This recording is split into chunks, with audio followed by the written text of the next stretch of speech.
Мен 40 жасқа енді келемін, бірақ кәрілікті сезіне бастағандаймын. Оның басты себебі соңғы 10 жылдан бері арақ ішуді үнемі жалғастырып келемін.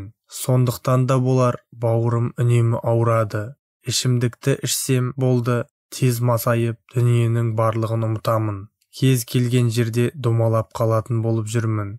Анда-санда есімді жиып, осы қылығымды ой таразысына салсам, өзімнен өзім жеркеніп, қалай да қоямын деген байламға келемін.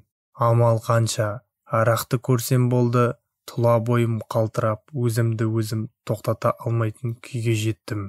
Әйелден ажырастым, балаларым мені көргісі келмейді. Осы бәледен құтылатын жол бар ма? Айтыңызшы Құдай үшін деп хат жазыпты бір азамат. Құтылуға болады, бәрі де адамның өзіне, өзінің ерік-жігеріне байланысты. Тек ойыңызды осыдан құтыламын, ел қатарлы бай-қуатты тұрмыс кешіріп, қайғы-мұңсыз ғұмыр кешемін деген сеніміңіз болсын. Ол үшін төмендегідей рецепттерді пайдаланып көріңіз. Ол сізге міндетті түрде көмектесетін болады. Тек айтылғанды айтылғандай бұлжытпай орындасаңыз болғаны. Ассалаумағалейкум, қымбатты көрермен. Сіздермен бірге Шипагер арнасы. Пайдалы ақпаратты көрмес бұрын арнаға тіркеліп кетіңіз.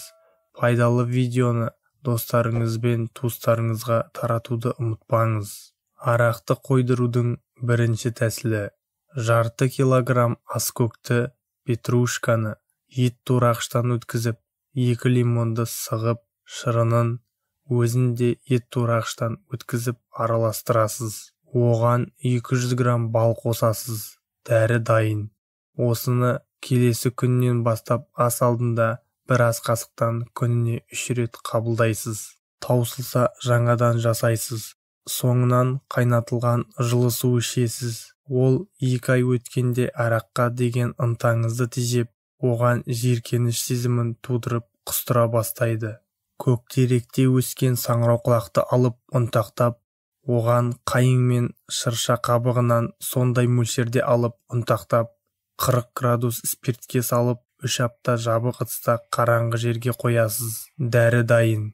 Осы тынбадан ас алдында ас қасықпен күніне 2 рет ішетін болсаңыз, 15 немесе 20 күннің ішінде араққа деген тәбетіңіз жоғалып, қатарға қосыла бастайсыз.